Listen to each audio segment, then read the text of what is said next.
Nombre chapitre 22, à partir du verset 22. Dieu les a fait sortir d'Égypte. Alors ici, on nous dit, Dieu, c'est Dieu qui a fait sortir les Hébreux, les Juifs de l'Égypte, donc les Hébreux qui étaient en captivité, c'est Dieu qui les sort de l'Égypte. N'est-ce pas? Conformément à Exode chapitre 3, à partir du verset 8, où il est dit, Dieu viendra lui-même. Ce sont des expressions justement qui ont conduit beaucoup à la déchéance spirituelle, et parce qu'ils ont mal compris. Ils disent, bon, Dieu est descendu lui-même. Est-ce que Dieu peut quitter le ciel et descendre lui-même pour sauver?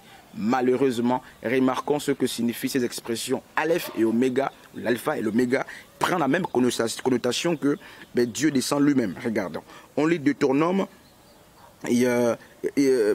plutôt Deutéronome chapitre 4 à partir du verset 37. Il est dit quoi? Il a aimé tes pères et il a choisi leur postérité après eux. Il t'a fait lui-même sortir d'Égypte par sa grande puissance.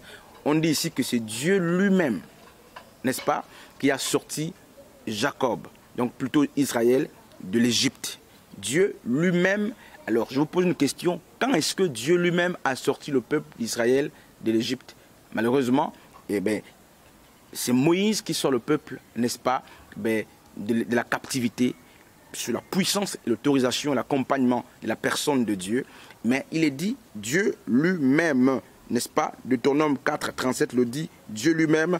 Je vais lire justement Osée maintenant. Donc on nous a fait comprendre que c'est Dieu lui-même qui a sauvé. C'est Dieu lui-même qui a conduit le peuple d'Israël. Donc c'est Dieu lui-même qui est descendu. Alors est-ce que Dieu était descendu un jour dans le désert, c'est-à-dire d'une manière littérale pour sauver les gens? Non. Est-ce que Dieu est lui-même venu en Égypte pour confronter Pharaon? Non. Dieu lui-même n'est jamais descendu pour sauver. Et toutes les fois que Dieu sauve, il sauve soit par un intermédiaire, soit depuis là-haut, par une opération mystico-spirituelle. Et que ce soit l'homme, le prophète, l'envoyé, l'épiscopos, n'est-ce pas, l'apôtre, l'évangélium, lorsque ces dernières, conduits par le Seigneur, sortent des gens, n'est-ce pas, d'une détresse, c'est Dieu lui-même qui opère. Et c'est là qu'intervient l'expression Dieu lui-même vous sortira, n'est-ce pas? C'est ce que Osée 12, 14 dit. Il dit, par un prophète, l'Éternel fit monter Israël hors d'Égypte.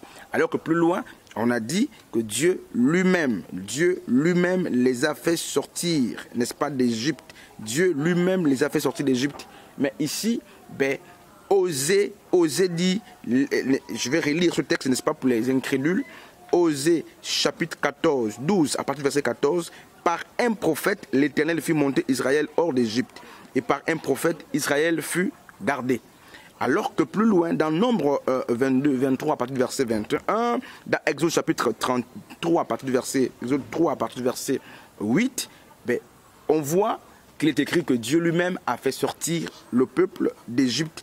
Alors, remarquez que le prophète donc évoqué ici, par lequel Dieu va sauver et faire sortir le peuple d'Israël de l'Égypte, c'était Moïse. Et on peut, n'est-ce pas, le vérifier. Donc, c'était l'agent de la visitation divine pour le salut d'Israël. Donc, Dieu lui-même a sauvé par un intermédiaire. Donc, l'expression lui-même, Dieu lui-même ne peut pas être prise pour dire, oui, Dieu, il a dit qu'il nous a rachetés par son propre sang. Ça veut dire que c'est Dieu qui a versé le sang. Vous êtes égarés, littéralement égarés, vous êtes idolâtres. Je vais terminer très vite. On va lire Genèse chapitre 50 à partir du verset 24. Joseph dit à ses frères, je vais mourir, mais Dieu vous visitera et il vous fera remonter de ce pays-ci, dans le pays qu'il a juré de donner à Abraham, à Isaac et à Jacob. Et comment Dieu a fait sortir le peuple, comment Dieu a fait monter le peuple, comment Dieu a sorti le peuple, n'est-ce pas? Il est écrit dans Osée 12, 14 que Dieu a sauvé le peuple par un prophète. Dieu a sauvé le peuple par un prophète, il a délivré par un prophète, n'est-ce pas? Donc, je vais terminer, donc, Yeshua.